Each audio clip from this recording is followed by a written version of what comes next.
Pentru a determina densitatea unui corp, trebuie mai întâi să determinăm masa corpului cu ajutorul unui cântar. Am dat cântarul la 0 și punem corpul, a cărui densitate vrem să o determinăm, pe cântar. Și observăm că are o masă de 73,3 grame. Determinarea volumului acestui cilindru. Prima etapă. Determinăm o diviziune ce volum are, și anume câți centimetri cubi. Să luăm, să zicem, notația 160, da? Și o notăm, 160 centimetri cubi, și scădem următoarea notație, 140 centimetri cubi. Și vedem, între aceste două notații avem 20 cm cubi. Numărăm între 140 și 160 câte diviziuni avem, adică volumul între două liniuțe consecutive. Și zicem, pornim de la 140, da? Și zicem 1, 2, 3, 4, 5 la liniuța mai mare, 6, 7, 8, 9, 10 la 160. Deci avem 20 de centimetri cubi, are 10 diviziuni. Pe noi ne interesează o singură diviziune ce volum are și punem x centimetri cubi și îl aflăm pe x. X egal, linie de fracție. La numărător înmulțim numerele pe diagonala opusă a lui x, adică 20 ori 1.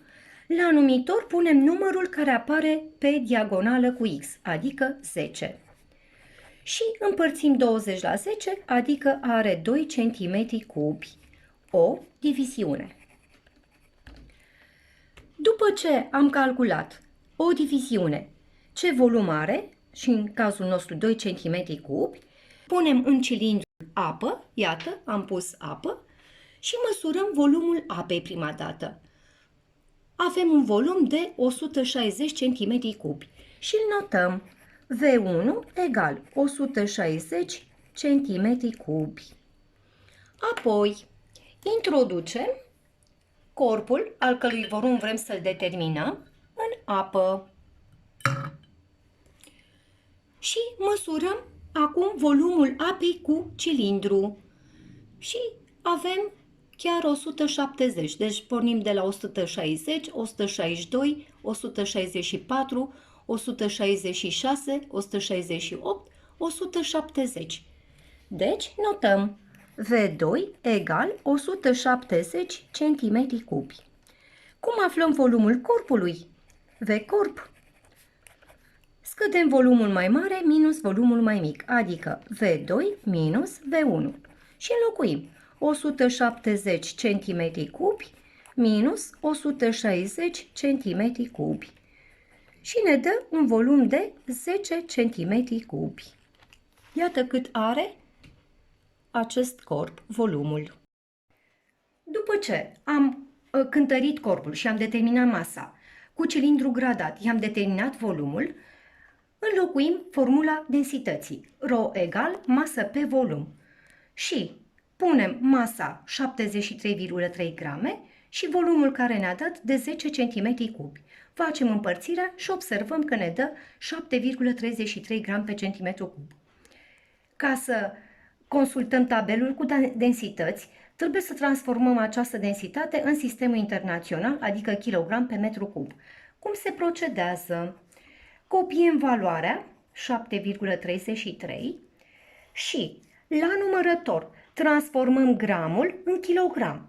Noi știm că un kilogram are 1000 de grame, dar invers, dar un gram este 1 pe 1000 kilograme. La numărător, da?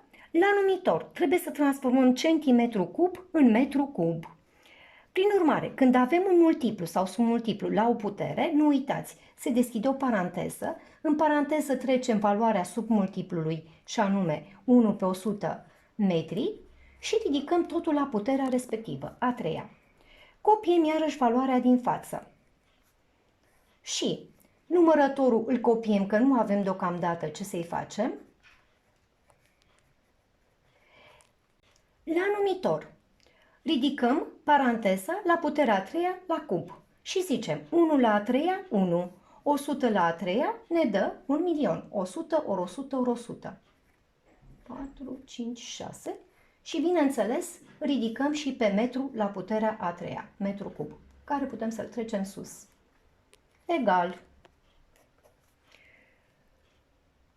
Numărul acesta, dacă este decimal, fracție decimală, îl transformăm și pe el sub formă de fracție. Scriem tot numărul, fără virgulă, 733, și împărțim la 100. De ce? Sunt două cifre după virgulă. Înmulțim cu fracția de la numărător, 1 pe 1000, și înmulțim cu fracția de la numitor răsturnată, adică 1.000.000, să vedem dacă a ieșit 1.000.000, pe 1. Și să vedem ce putem simplifica. Simplificăm de aici 1000 cu 1000 de aici și 100 acesta cu 100 de aici. Și ne-a rămas 733 ori 10. Și iată avem rezultatul, 7330 kg pe metru cub.